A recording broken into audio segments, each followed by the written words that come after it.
Sri Krishna, former Chief Justice, my lord, Justice Lalit, etc., they are there. So these are, my lord, well-recognized institutions dealing in arbitrations running into the quantum running into some $1 billion. But individual claims are smaller. It's meant for smaller. Now, who's going to argue now? Grateful. Mr. Padmanabhan?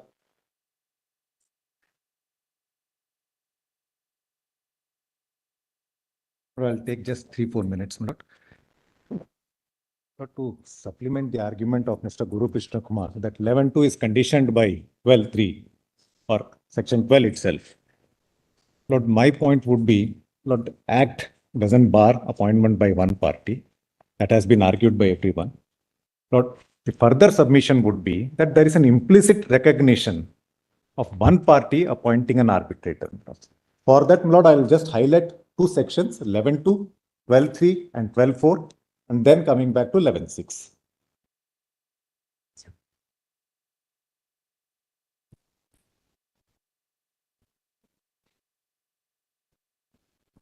Yes. Lord, 11.2 I need not read, Lord, I read, so many people have read, my lords. But I'll just read, Lord, what happens, my lord, if once an arbitrator is appointed by one party, Lord, whether the other party can challenge that appointment? If yes, my lord, under what circumstances? Lord, answer lies in 12.3 and 12.4. Yes. Lord, 12 starts with, my lord, obligation on the arbitrator to disclose the circumstances, if any. But 12.3, an arbitrator may be challenged only if circumstances exist that give rise to justifiable doubts as to his independence or impartiality. Here, my lord, where the arbitrator himself discloses, the party may continue, waive the rights under section 4, or he may say, I don't want you. Lord, then, my lord, 4. A party may challenge an arbitrator appointed by him in whose appointment he has participated only for reasons of which he becomes aware after the appointment has been made. Where, my lord, this, my lord, takes into a situation where arbitrator doesn't disclose. Lord, these are the only two situations, my lord, under which, my lord, an appointment of an arbitrator can be challenged. Yes. Lord, there is no challenge prescribed that appointment made by one party can be challenged by the other party on the ground that it has been unilaterally done. Because the 11.2 itself, my lord, is an agreement between the parties to appoint an arbitrator. For 12.4, what's the other one? 12.4, my lord, is a situation where, my lord, arbitrator doesn't disclose. What is 12? Pardon, lord? 12.4 and 12.6. 12.3 and 12.4, and then finally 11.6, my lords.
11.6.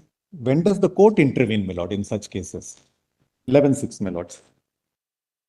Where under an appointment procedure agreed upon by the parties, again 11.2, a party fails to act as required under that procedure. Lord, only in these circumstances, for example, my lord, I am the person to appoint an arbitrator. The other party gives me a notice that you appoint an arbitrator. This is a dispute that has arisen. I fail to appoint an arbitrator. In that situation alone, I can go under, my lord, invoke 11.6. My lord, under no other circumstances, my lord, intervention of the court comes into picture. Therefore, my argument, my lord, the appointment by one party is implicitly recognized, my lord, under these three provisions. That's all, my lord. All right, thank you. Great. Now, Mr. Dubal. Yes, my lord, sir. So I am appearing from the IRCON, my lord. It's a railway PSU, and much has been said about us. My lord. We have a panel, my lord. Plus, we have circulated 9-pointer yesterday, point of submission.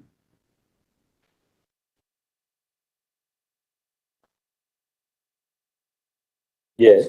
My lord, I'll read. My lord, the first to 7 are basically it was said by the union. We go by that, my lord. As said, my lord, the freedom to choose runs through the act.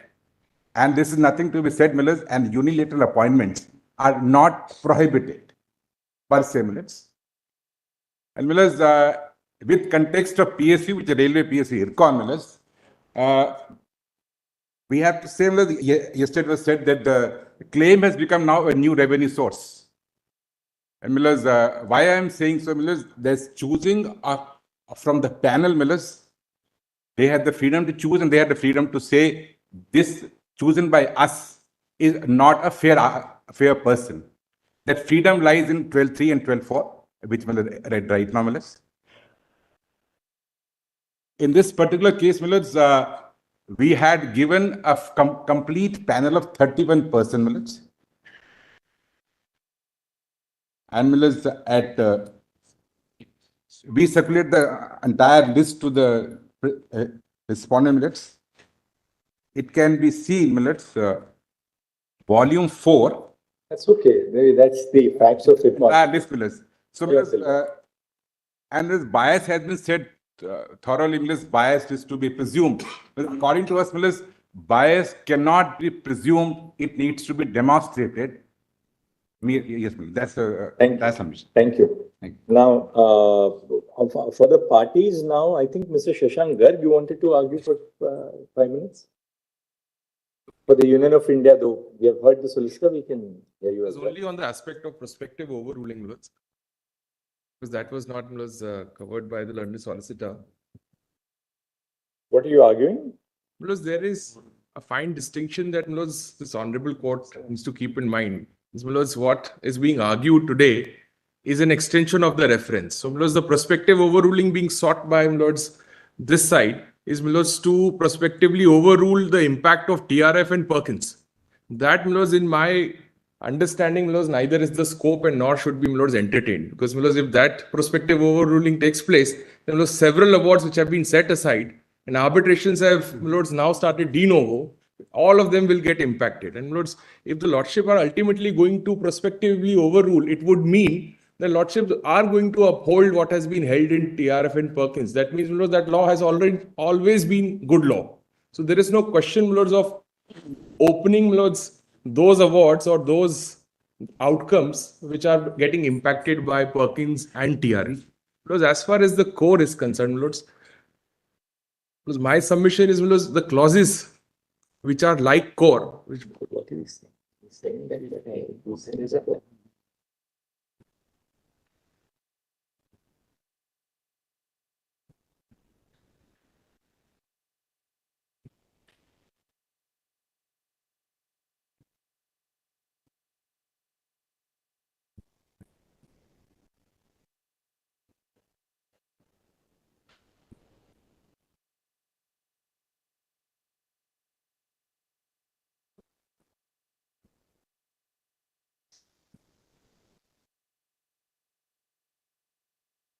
There's only one more submission. As far as the clauses like core, where the party has maintained a panel and has given some choice, whether limited or a free choice, that's a question that lordships will ultimately determine. There, There also, there has to be a retrospective impact of the judgment, with the only exceptions of cases where awards have come. Because if the award has come, that means the parties have participated in the arbitration, have accepted the panel, had an opportunity to challenge, no challenge is pending in either court of law. So wherever awards have come and the clause is akin to core,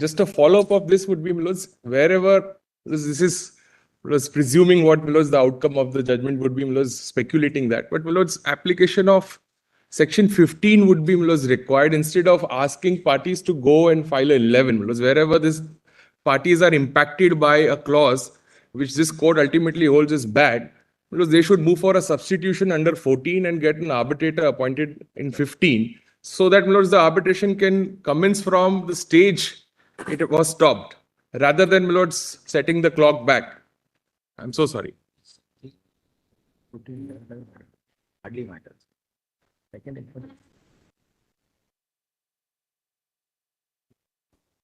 Is appointed under the same procedure as far as the original arbitrator is concerned? Yes, yes, but if this honorable bench, suppose because of some incapacity or something, arbitrator A is appointed and he has to be substituted. The substituted arbitrator gets appointed in the same process as arbitrator A was appointed, or what? Yes, there is an application that can be moved before the court, and the court will give due credit to the clause. But if the clause itself has been held to be illegal or not valid, then court would suppose there's no reference to the clause about invalidity or anything.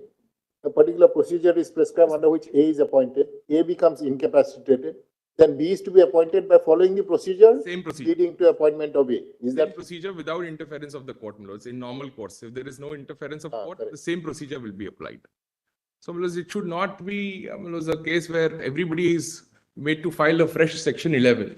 Wherever any party is getting impacted in an ongoing arbitration, it should be a case for substitution from that state. So their grievance is also met, that so that yes, that's all. Grateful, We have some interveners. Now, can the interveners really give us all a set of submissions? Because otherwise there'll be no end to it. Well, I've the first of the, because I've given your lordships my skeletons. All right, let's start with Mr. Jetmalani and Mr. Jetmalani.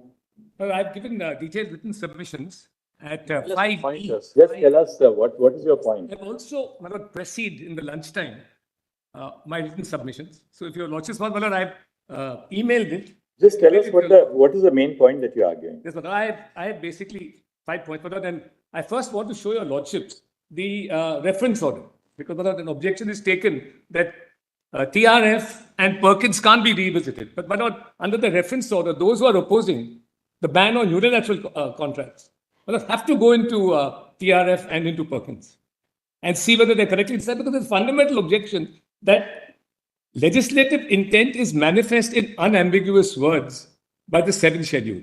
That doesn't provide for any ban on any of the persons mentioned in the 7th schedule to appoint arbitrators. That's not an extension. It's an extension first in TRF, and then Perkins has extended TRF to unilateral contracts. But TRF was concerned with a very limited issue, and that is the issue of when a managing director, post 2015, who had a power under an arbitration clause to arbitrate himself, once he was disqualified, could he then appoint an arbitrator? And that's the answer which they held. You are saying that there's no bond, there is no ban on persons mentioned in the 7th schedule appointing an arbitrator. Arbitrator. But that's a fundamental point, because legislative intent is clear. from the 7th schedule, because if, just to give one example, if they wanted to ban appointment of an arbitrator named in the 7th schedule, they could have just added one more clause in the 7th schedule and said persons appointed by arbitrators appointed by persons in clauses 1 to 19 above. So that's. Thank you, Mr. No, just one minute. Yeah. But now, my lord, something on the two judgments. My lord, TRF and Perkins, my lord, in as much as, so my lord, TRF held, my lord, this is the starting point. But tell us, does the 10th schedule apply to arbitration or not? My lord, Does my the lord, that's 10th so, schedule, frankly, I have.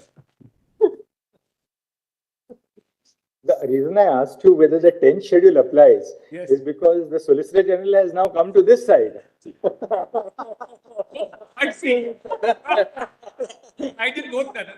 I had a problem picking up, but I didn't notice that move from here. Sir, I gave reason to my. Mr. Jitwani, you didn't know what I did.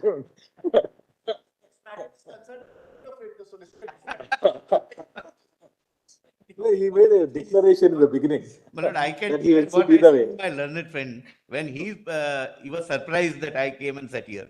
I said, you are the best person to tackle the situation where one party who is supposed to be in opposition sits together and you represent them. But in an extension to that animal kingdom reference of wolves and my lord, he's running with the hare and hunting with the hound. No doubt.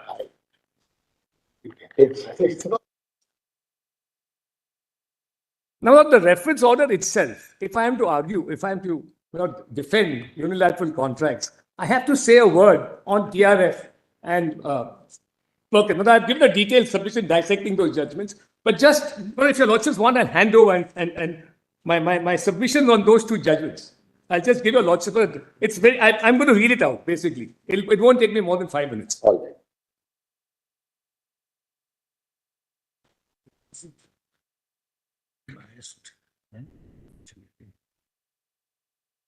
But really 3, 4, and 5 are the ones about the three leading judgments that impinge in this case, this reference. It's in fine print. And then, my lord, just 6, 7, and 8, my lord, is a defense against, my lord, the much maligned NBFCs.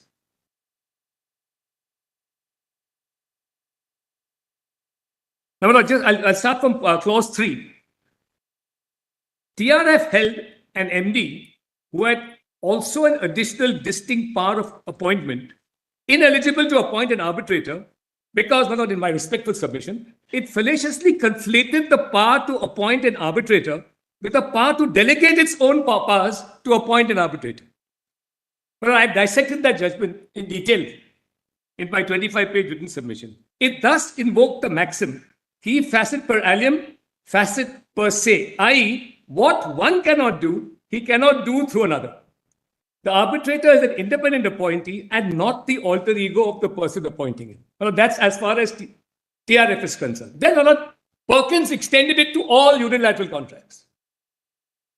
Perkins extended the principle in TRF to all unilateral contracts on the basis of what it construed to be the rationale in TRF, that the arbitrator appointed by a person ineligible to himself act as an arbitrator by virtue of the disqualification of the 7th schedule has an interest in the outcome of the dispute. And if this was the case, thus in a case where only one party had a right to appoint a sole arbitrator, its choice will always have an element of exclusivity in determining or charting the cause for dispute resolution. Now, Lord, core, which is directly in point, but Lord, indirectly the other two judgments, because Lord, core dilutes the absolutism in TRF and Perkins on the ground that the unilateral clause it dealt with offered the counterparty a choice of appointing one from a panel. It thus opened the door for upholding unilateral arbitration clauses depending on the facts of the case. The facts prevailing in the intervener's case are far better than the facts in court. Now, this is only in the alternative. But the first is that TRF and Perkins were wrongly decided. Then, my lord, in the alternative, I'm on better footing than the clause. Now, my lord, public policy is something your lordships talked about yesterday, my lord. There's a public interest element in the lending activities of NBFCs. NBFCs, in addition to wealthy lenders, also lend to segments which banks do not reach in spite of the same prudential lending norms as are imposed on banks. Now, Lord, a large segment of the applicants' borrowers are low-income borrowers whose savings are in gold and particularly gold ornaments. The intervener lends against these assets and thereby assists both the growth of the economy and the capital markets. India's status as the fastest growing economy in the world today is based on domestic demand, which in turn is fueled by liquidity afforded inter alia by NBFCs who reach segments not reached before. Then, my lord, the strength of the capital markets is sustained by retail investors. Several of the small borrowers of the NBFC who pledge gold against loans invest the same in the capital markets where they get a higher rate of return.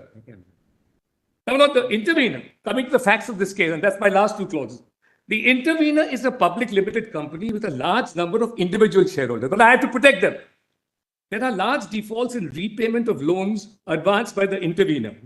For recovery of loan amounts between 50,000 to 20 lakhs, there are a large number of individual borrowers who are in such default.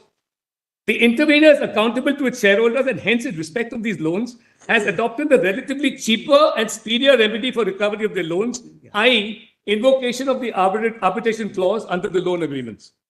A large number of borrowers do not respond to arbitration notices in spite of service of those notices.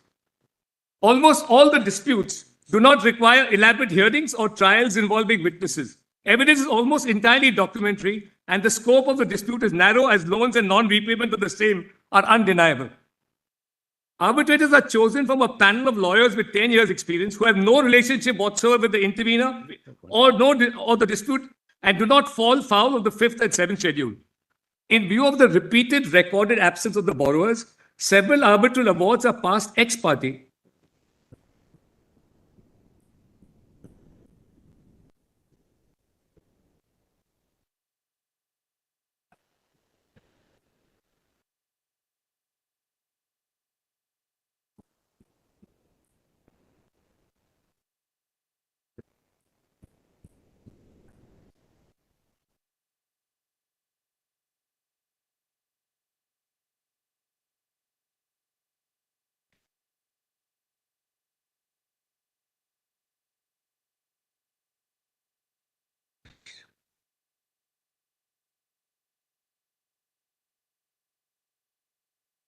Should come back here now.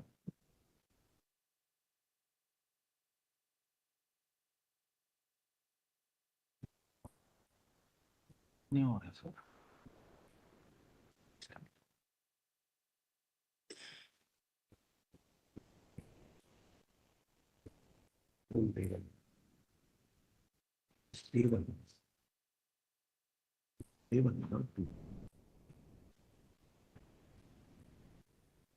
it will not be objective. It is A1. There even A1. Even EWH is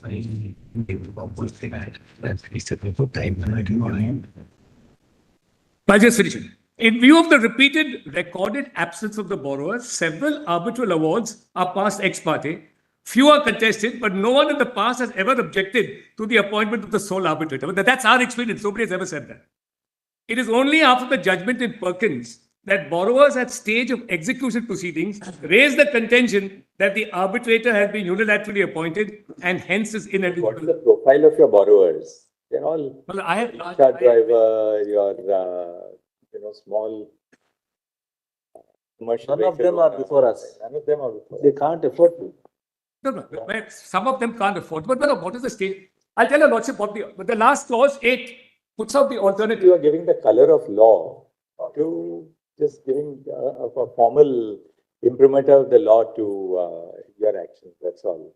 May I just say this? Look at the alternative. If I'll opt out of your Lordship is nominate a lawyer, he'll pass a standard from award, go and see somebody's car, somebody's house, somebody's property.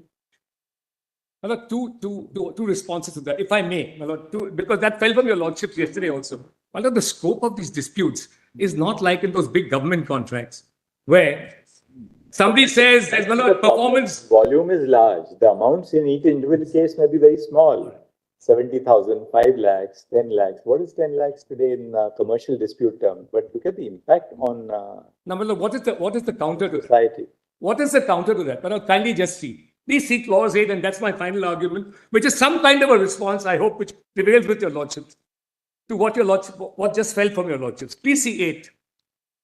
My lord, there has never been any complaint of, my lord, this is dealing with your lordships, my lord, expressions of the defaulter's nightmare. There has never been any complaint of harassment of the interveners borrowing during the stage of execution. The question of a defaulter's nightmare situation has never arisen in the case of the interveners.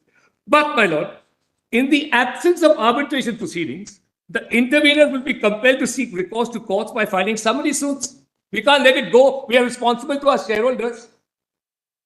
Thus, adding to the burdens of the court's arrears, borrowers will be even less prone to contesting summary suits in view of the fact that the option is more expensive and more protracted than arbitration.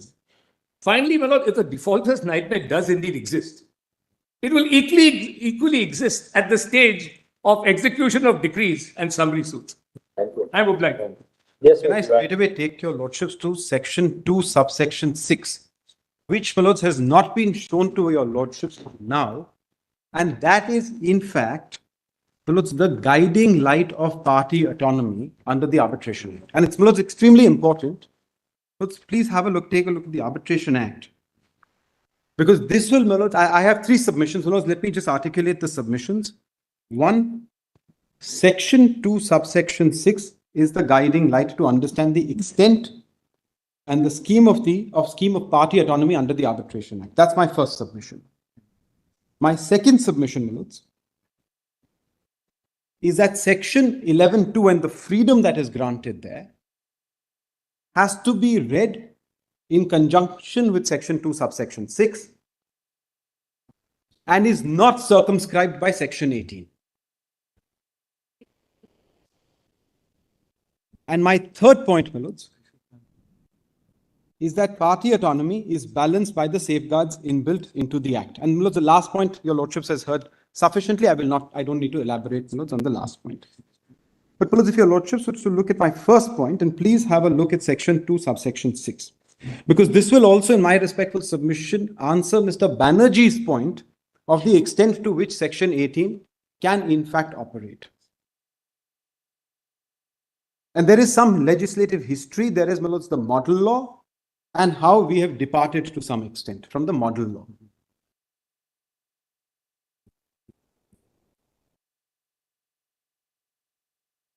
Look, section 2, subsection 6, my lords, reads, Yes. where this part, except section 28, which is, my lords, the governing law clause that domestic disputes will be governed by Indian law, leaves the parties free to determine a certain issue. That freedom shall include the right of the parties to authorize any person, including an institution, to determine that issue. And my lords, I had filed a set of skeletal submissions in the afternoon yesterday. It's a 3-page skeletal. My lords, if they can just put that up for your lordship's consideration. I have compared that, my lords, with the model law at paragraph, my lords, 4, subparagraph B, which would, my lords, be at page 2. My lords, we also have hard copies here if your lordships would like, but I think your lordships may have that up on the screen. My lords, what the model law set out, my lords, was this. For the purposes of this law, where a provision of this law, except Article 28, leaves the parties free to determine a certain issue, such freedom includes the rights of the parties to authorize a third party, including an institution, to make that determination.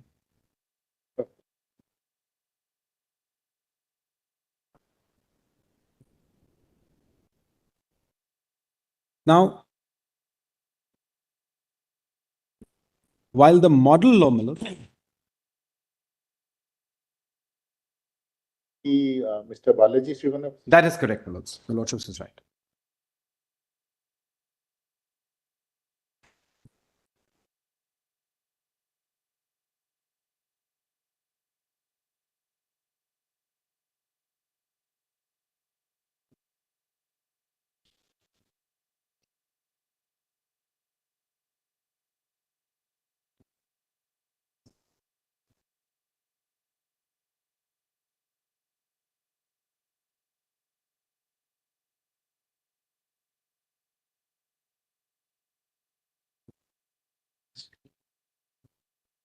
Yes, I'm deeply grateful. Now, Manoj, how this works, Manoj, in fact, there is some commentaries on this, is this. Manoj, there are about 32 instances under Part 1 where parties have been given the freedom. Manoj, in fact, the entire concept of Part 1 is the amount of party autonomy that is inbuilt into the statute. 11.2 is one example. Freedom to agree on the procedure. 2. Take, for example, Manoj, number of arbitrators, Section 10. You may make a determination in the contract. You may make a decision saying, we're not making a decision on the contract, but let's assume that we appoint an institution. The institution can make that decision based on the kind of dispute that arises. Again, freedom allows to contract. 11.1 nationality. I might not make a determination when I've executed a contract. Because your lordships has shareholder agreements where, let's assume, investment has come from all over the world. You may not turn around and say that I will not have a neutral national, or you may turn around and say I won't have a particular person coming in. A lot of issues can be determined post lots of dispute arising. The freedom is given under 2 subsection 6. So out of the 32 instances, Section 10 is one, Section 11.1 is one, Section 11.2 is certainly one. Your lordships has seen the terminology of 11.2. Challenge procedure. I may decide I have an ad hoc arbitration, but I may decide that an institution will determine a challenge to an arbitrator. I don't want to move a challenge before the arbitrator. I don't want to come to court. That freedom is set out under 11.6. And what 11.6 says is that, but for 28, we will recognize that freedom. It does not circumscribe it to Section 18. So that's my first broad submission that your lordships has. When your lordships, in fact, looks... What is the subtitle of construction of references? Yes. So what it sets out, your lordships is looking at 2.6. Just about 2.6. Yes. Where this part is divided into 2 parts. One with respect to scope. That is correct. First is the definition part, second is scope, third is construction of references. Yes. Have you got that? I'm just, I'll just... Yeah. Can I just get a copy? It is a references to arbitration, I suppose. That's right.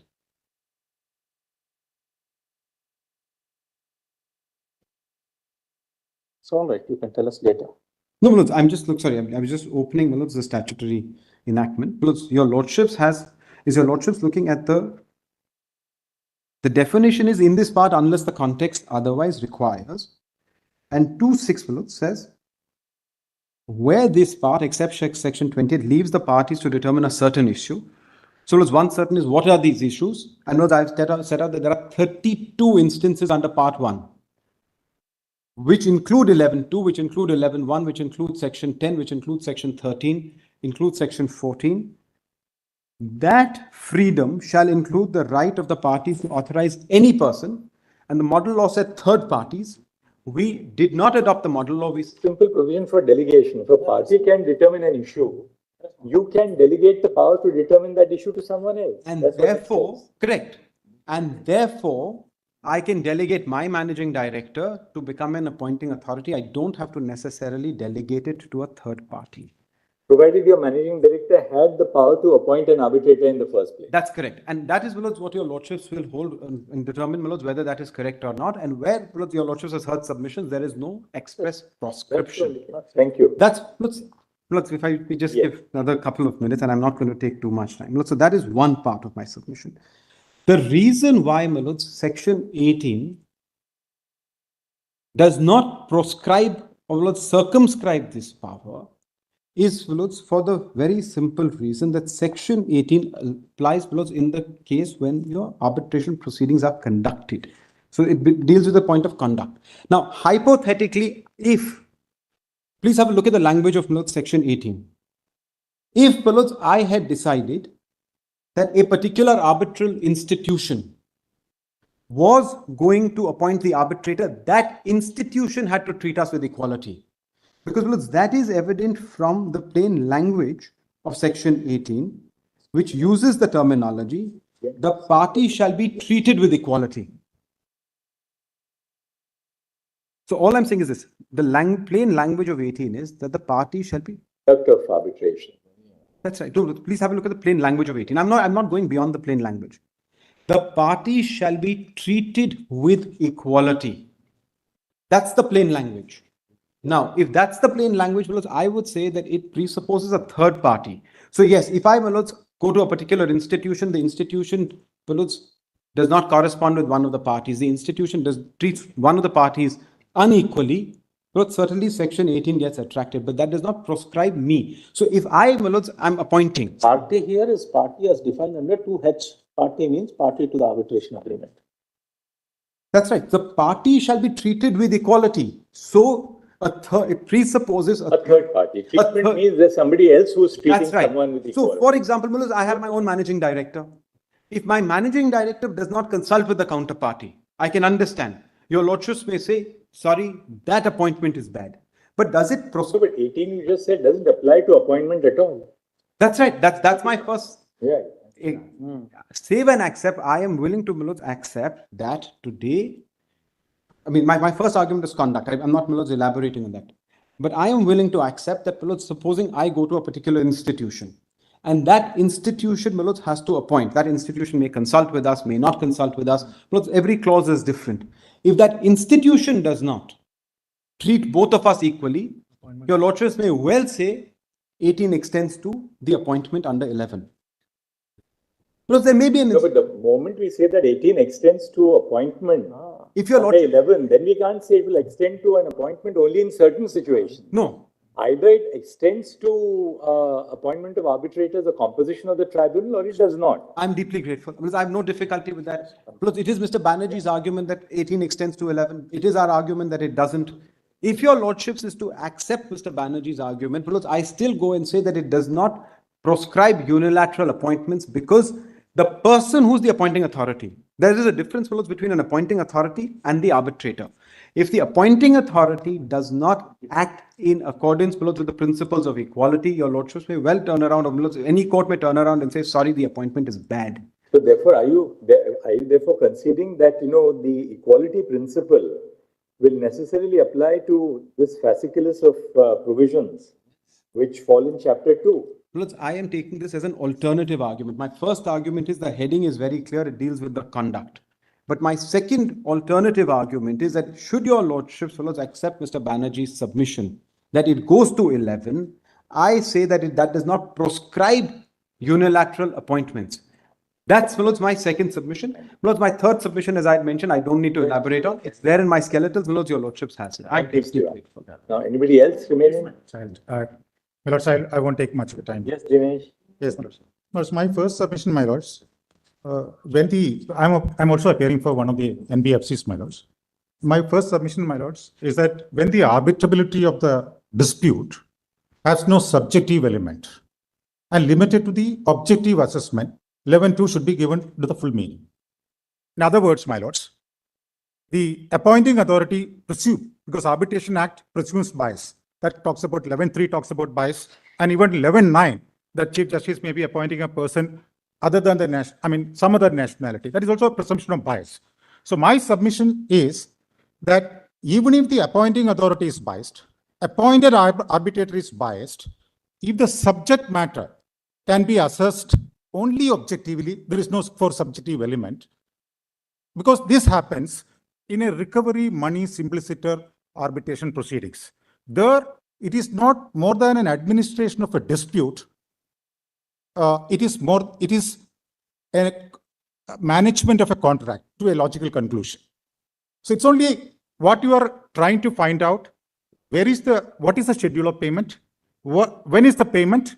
And this, other words, my lords, this can be even fixed by an artificial intelligence process. The argument is they qualify like a summary suit. You just see that. It's my lords, recovery simpliciter. What an AI. Imagine if you have a metadata with the values of all this, what is the payment schedule, default payment, what is the interest component, and it would render an arbitration award, which is nothing but an award given by a person, an individual. So when you can read these arbitration awards in a very mechanical manner, objectively, without any subjective element, because 12.2, your lordship is only looking at rule against bias and see that there is any presumption or at least any element of bias. Here, there is no scope for bias at all. So if there is no scope for bias at all, 12.2 should be given full effect. That is my first submission, my lords. And just adding to Mr. Nagul's argument, Diwan's argument, my lords, section 21 starts with unless otherwise agreed by the parties. So unless otherwise agreed by the parties, nothing but 12-2, 11-2. It has been read into, my lords, though it is not specifically mentioned. Let's now hear the other side. And then when one more submission, my lords, I will not take. In many cases, I got an ex parte arbitration awards. And my submission is 12-5 proviso. Whenever there is an ex parte awards, my lords, that should be treated as 12-5 proviso because the party did not invoke. So it should be presumed that party waived that 12-5 proviso rights. That's my respectful submission, my lords. Thank you. Mr. Kaushik. Yes, Mr. Naresh Kaushik.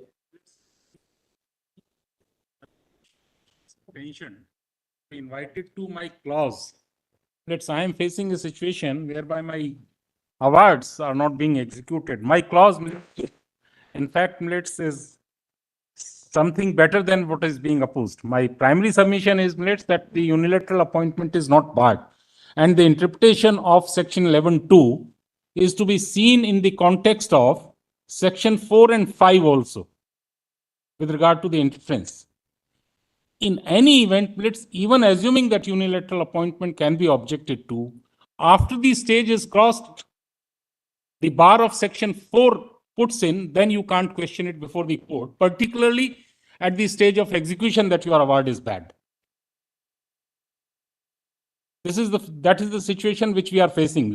Now kindly permit me to read my clause of contract, which cannot be construed by any stretch of imagination to be a unilateral appointment. My clause reads that, as per the terms and conditions of the agreement, it was expressly agreed by you that all claims and disputes arising out of the said agreement shall be adjudicated upon the provisions of Arbitration and Conciliation Act 1996, together with its amendments and rules framed thereunder. Accordingly, we hereby convey and propose the names of below named persons from our panel of arbitrators and request you to exercise your liberty to select/nominate anyone as the sole arbitrator, or alternatively propose the name of the arbitrator from your end to resolve the dispute. We give equal opportunity that in case you do not accept our arbitrator, anyone from our panel, then you please nominate the arbitrator and have this dispute resolved. That may be taken into consideration in the context of the situation which is being faced by me, where. And on this side, thank you very much. Yes. Now we'll call upon Mr. Paul and Mr. Gaurav Banerjee. Well, may I? And now everybody else, please give a one-page aid memo. We'll look at it. We have to, now we can't go on and on, if we wait till tomorrow, we'll have another 10 minutes. Yes, Mr. Banerjee, now we'll have to apply the guillotine. We had to complete the hearing at 3 o'clock. Written this in, I put it in writing. Circumstances in Put it in writing, yes. It is in writing. Yes, then we'll read it, don't worry. My lord, point by point, my lord. Learned SG submissions, very important. Whatever your lordships will decide will have an impact, not only. Sorry, what were you saying? My lord, the SG submissions, paragraph 4, references of vital importance, answer will decide a substantial part of future of arbitration. 2, it is whatever your lordships decide is not qua a PSU and a contractor. PSUs may have some degree of government control and my lord, responsibility. It will apply to corporation versus consumer, builder versus home buyer, employer versus employee, insurer versus insured, and finance company versus borrower. If your lordships are permitting a unilaterally drawn up panel, all these cases, which are cases of adhesion contracts, will be squarely impacted. Okay. So this is, my lord, the second point. Second. My lord, the third point is that. Lord, I'm sorry, I didn't read, my lord, any of my submissions, my lord. My lord, please ignore my first submission that it is not important.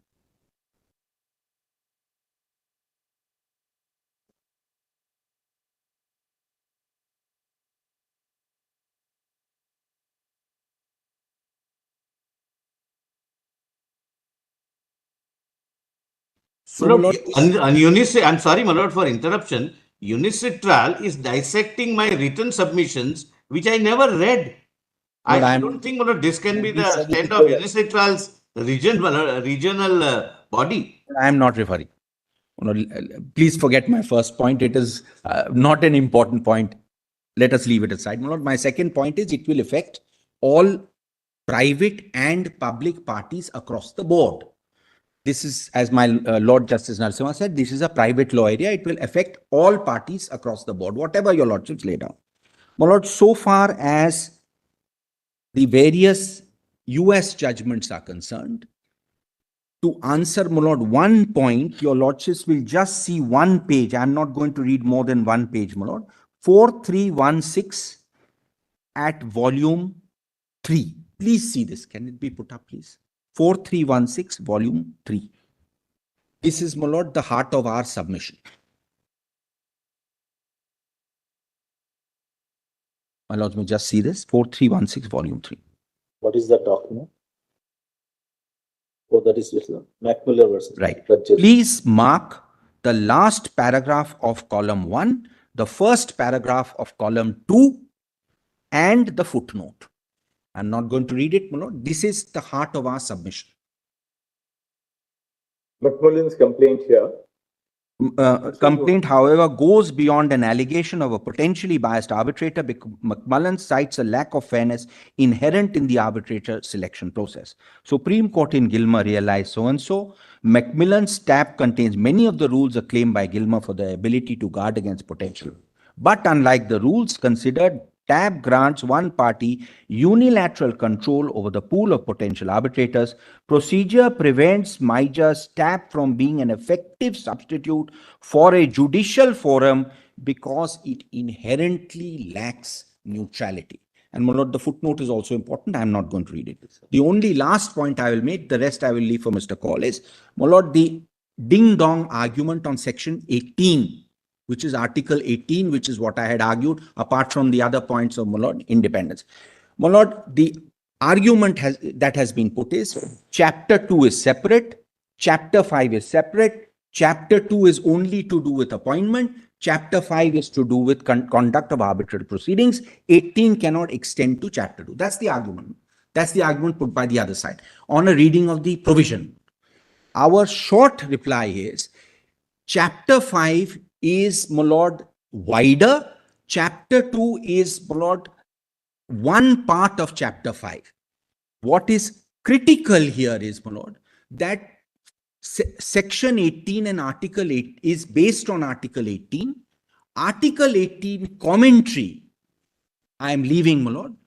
The Travaux says in so many words, the Secretariat says, my lord, in page 110.10042, the Secretariat says in one line, my lord, I'm reading that line and I conclude, my lord. One more thing I'll say, my lord. 10052. It would apply to arbitral proceedings in general. It would govern all the provisions in Chapter 5 and other aspects such as the composition of the arbitral tribunal not directly regulated therein. This is not commentary in a book. This is how the working group, Uncitral working group, who I represent, and the Secretariat understood the article.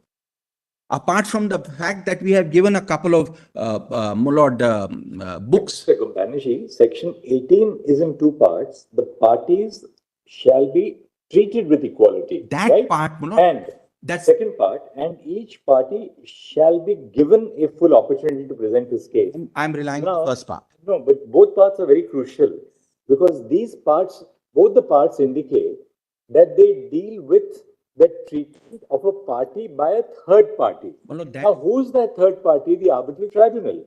See, the parties shall be treated with equality. When you say both children shall be treated with equality at home, what does that mean? Treated with equality by the parents. You always say treatment is in relation to a third party, not in relation to each other. And each party shall be given by whom?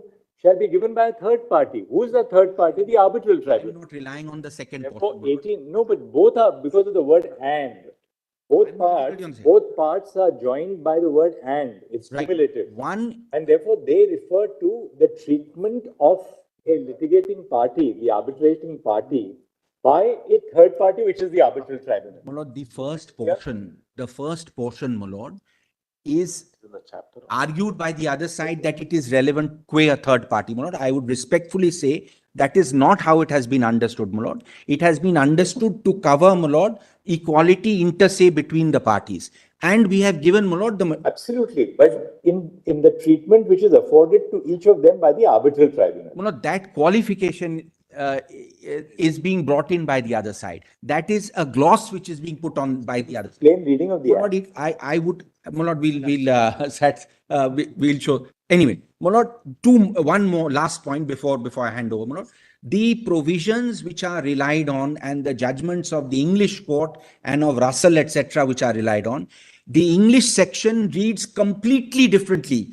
33 mentions what your lordship says by the arbitral tribunal. There is a direct contrast between 33 of the English Act and 18 of our Act. 33 mentions arbitral tribunal, 18 is completely different. And, my lord, it is the portion quoted by the learned Solicitor General in Russell is half complete. The second portion specifically deals with equality of parties. Thank So, you. my lord, I will show that. Mr. Potan, yesterday, where did you disappear after Mr. Banerjee argued? You were supposed to have divided time between Mr. Potan and Mr. Banerjee. We'll give you 30 seconds. Tell us what you have to argue. Just to supplement Mr. Banerjee's statement, I just had reference to the New York Convention, which also speaks about public policy and principles of natural justice. It's all covered in my written submission, my lord. And the 3 ICSID cases, the standard drawn by ICSID in case of bias, I'll just give you the reference of the page numbers, my lord. It's volume 3, tab 142, tab 143, and tab 152. It actually says that the convention does not require an actual dependence of bias. Rather, it is sufficient to establish the appearance of dependence or bias. On the New York Convention, my lord, it's just that the New York Convention precedes the model law. The purpose for having a model law was because there was a difficulty enforcing these awards because there was no uniform legislation. That's where the public policy and principles of natural justice are covered here, and that is addressed in the model law, the right to equality. Thank you. Well, just very briefly, Yes, Mr. Manoj, I'll address only the argument of party autonomy, which has been said runs through like a common thread through the scheme of the Act as a defense their side. Manoj, if your lordship sees the entire debate from the 246 Law Commission report, including parts of the Union of India synopsis, which has been filed by the learned SG in the matter, all say 2 clear things. Impartiality and independence are critical and essential to an arbitral process. That's a Union of India synopsis. I'll give the page. And apprehension is not actual, neutrality is not actual neutrality, is also an apprehension of bias has to be avoided. And a principle of natural justice, which includes the rule of bias, any arbitral process will be subject to it. This is Union of India synopsis as well. It was this concern of the Law Commission report in the 250-46 report in 3 paras. If your lordships permit, I'll read them out or give the paras, which dealt with it and said that these are creating serious problems. That you are today having people where binding contracts are prevailing over overarching principles of independence and impartiality. You cannot extend the principle of autonomy to such an extent that you disregard the principles of neutrality, impartiality, and independence. A suggestion was made by one of the members to the Law Commission report to say that no, situation should be different in the case of a state. The Law Commission says we disregard that. In fact, the bigger the party and in the case of the state, the degree of fairness, the degree of impartiality, the degree of independence is even more onerous than in the case of a private party in such a case. 12.5 draft was recommended and the legislature in its wisdom picked up the 12 subclause 5 draft in its entirety as recommended by the 246 Law Commission. And the words of 12.5 start by saying, notwithstanding any prior agreement to the contrary. My respectful submission, my lords, is that these starting words are a complete answer to the question and argument of party autonomy. You may have any agreement to the contrary, but the words in 12.5 are notwithstanding any prior agreement to the contrary is contained therein. And if you are hit by 7th schedule, you are per se ineligible. In fact, I read out broadband to your lordships that even you don't have to go under 14 for that. You straight away go to the court and say, substitute him with another arbitrator. Now, the argument sought to be made is that, look, there is nothing in the Act which bars party autonomy. 12.5 starts by saying, notwithstanding any prior agreement to the contrary, if you're ineligible, you're ineligible. What did TRF do?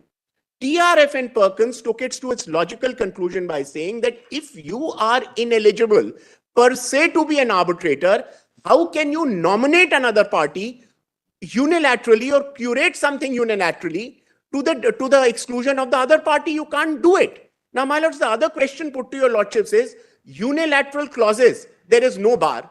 What is a unilateral clause? A unilateral clause is either the party appointing an arbitrator or his employee appointing an arbitrator. In either of the two cases, he is hit by 7th schedule entry 1 and other entries from 1 to 19. Either he appoints it himself or his employee appoints it. That's what a unilateral arbiter clause is. And that is clearly prohibited by 7. You can't do. TRF and Perkins only go a step further and say, if you can't do it and you're completely ineligible, and Perkins discusses it in para 16 and 15. They say, why? Why can an employee or a person not do it himself? Because he has a direct interest in the outcome of the arbitral process. Therefore, is it your case, therefore, that the moment a party cannot act as an arbitrator in its own cause, it is fundamental. Right. Therefore, you are precluded from even preparing a panel. Yes.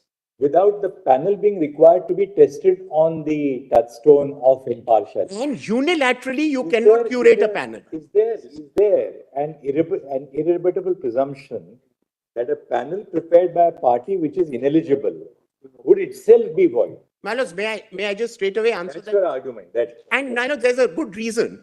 Perkins says that why is ultimately an arbitrator? Or is it a more nuanced point that, well, though you may not yourself be eligible to arbitrate, so long as the panel which you prepare is a panel which otherwise does not suffer from any of the vices which are provided under the Act, that should pass subject to a challenge in an individual case. May I just say, Milos, may I just say, and I'll complete with that. That's the point. No, may I just show 3 paras are important for your lordships to see because that led to 12.5. I just need to show 3 paras of the Law Commission report. Please have para 53 on page 2756. And then I have one question. Yes. Which is what is the ambit of 13 and 14? How do you distinguish between the ambit of 13 and 14? Well, first you come to your point and then end with this. Otherwise I'll forget. So should I answer that, Milo? No, first deal with what you were saying. Yes. 13, 14 are answered in broadband. I'll give that para, which I read out in my opening. I'll give that para to my lords. My lords, please have para 53 on page 2756 this is the Law Commission report, volume 4. One second. This is what led to 12.5 being introduced. 2754. 2756, my lords. It starts at 2737 at 2756. Yes.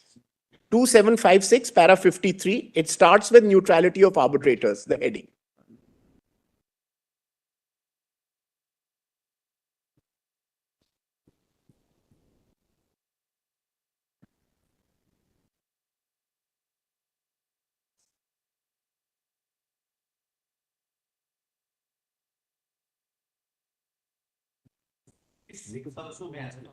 Yes, I'll learn it right. Just neutrality of arbitration. Yes, neutrality. It is universally accepted that any quasi-judicial process, including the arbitral process, must be in accordance with the principles of natural justice. In the context of arbitration, neutrality of arbitrators, that is their independence and impartiality, is critical to the entire process. Then 55. The Act does not lay down any other condition to identify the circumstances which gives rise to justifiable doubts, and it is clear that there can be many such circumstances and situations. The test is not whether, given the circumstances, there is any actual bias, for that is setting the bar too high, but whether the circumstances in question give rise to any justifiable apprehension of bias. The limits of this provision have been tested in the Indian Supreme Court in the context of contracts with state entities naming particular persons and designations associated with that entity as a potential arbitrator. It appears to be settled by a series of decisions of the Supreme Court, see so and so, so and so, so and so.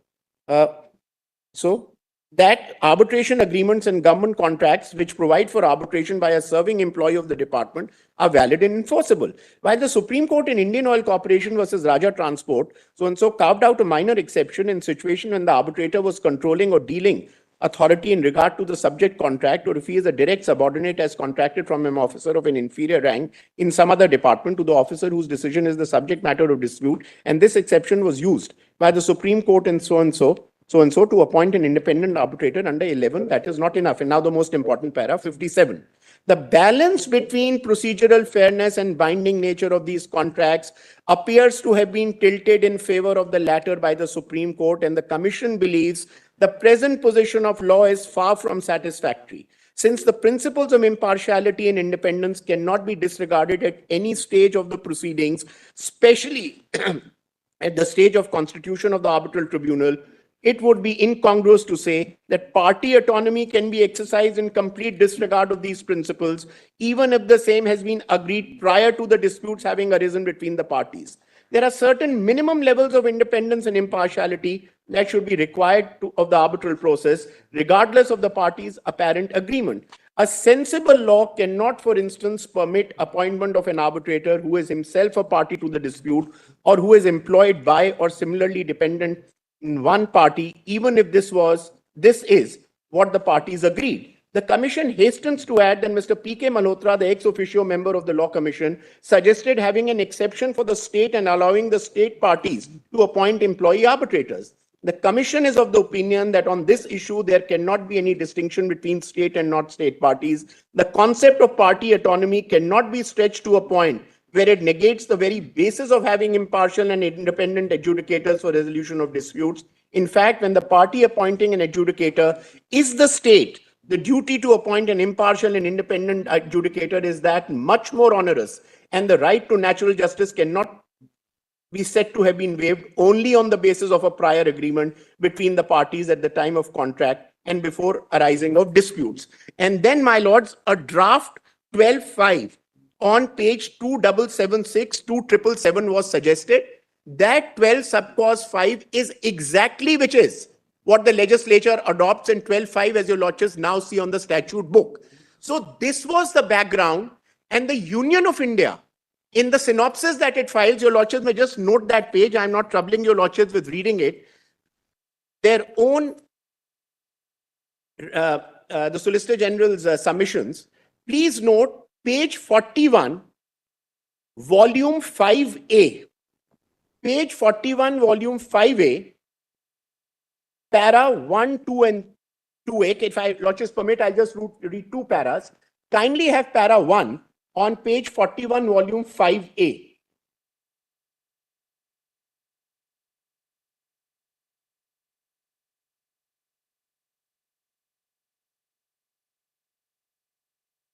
Alod has that?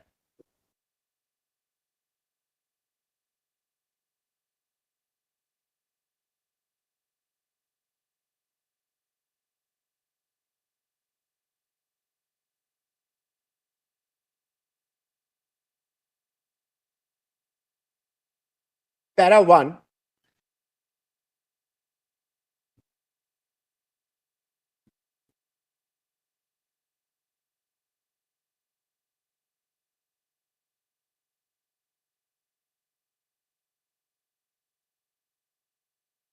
Now let's please have para 1 of this submission on page 5, volume 5A. It says party autonomy is central to the arbitrator process, has been considered brooding and guiding spirit. And then, however, party autonomy is not synonymous to complete autonomy and is subject to principles of natural justice, of which rule of bias is an essential ingredient. Moreover, ensuring independence, impartiality, moreover,